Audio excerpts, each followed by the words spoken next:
From the National Newsroom of the Canadian Press, I'm Jason White. Canadian officials are adopting a different tone after U.S. President Donald Trump ordered a study of America's trade relationship with Canada. It pushes the threat of those devastating tariffs down the road, temporarily.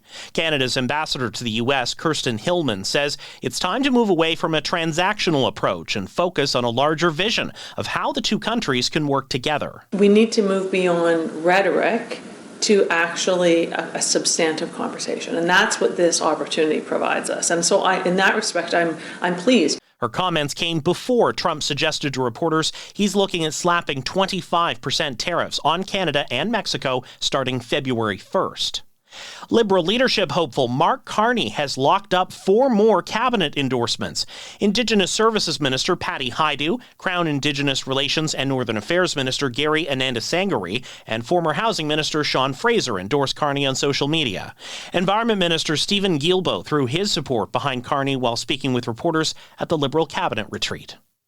The final report of the federal inquiry into foreign interference is set for public release next Tuesday. Inquiry Commissioner Marie-Josée Hugues's report was initially expected to be released by the end of last year, but she was given a 1-month extension. The grieving mother of a 16-year-old Halifax boy fatally stabbed last April says her life has lost meaning. She spoke through a translator at a sentencing hearing for 2 teenagers who pleaded guilty to manslaughter. 2 other teens have been charged with second-degree murder in the boy's killing. Toronto police say the largest cocaine bust in that city's history has the hallmarks of a notorious Mexican cartel. Superintendent Paul McIntyre says police seized 835 kilograms of cocaine they believe came from the Jalisco New Generation cartel. They are significant. Hopefully we really did some damage to them with this. Certainly they will continue, but this hurt them. Police say more than half the drugs allegedly came from a tractor-trailer out of Mexico that was stopped on the Canadian side of the U.S. border. The last surviving member of the band, Garth Hudson, has died at the age of 87. Hudson was a classically trained performer who played piano, organ, synthesizer, and horns. He was the eldest member of a group of musicians including fellow Canadians Robbie Robertson, Rick Danko, and Richard Manuel, who backed the likes of Ronnie Hawkins and Bob Dylan before venturing out on their own with fellow bandmate American Levon Helm.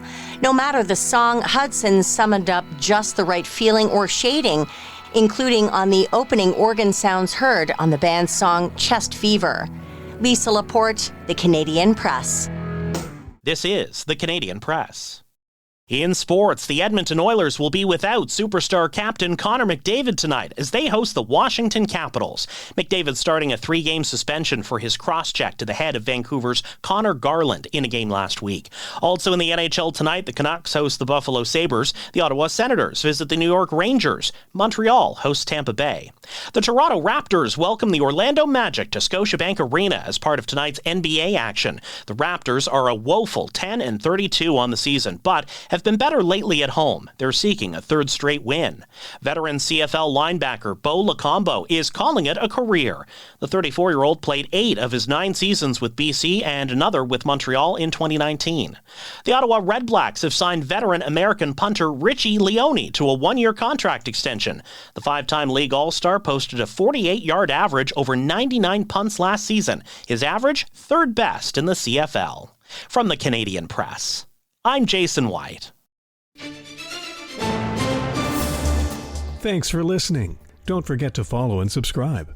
For more of today's top stories, visit thecanadianpressnews.ca.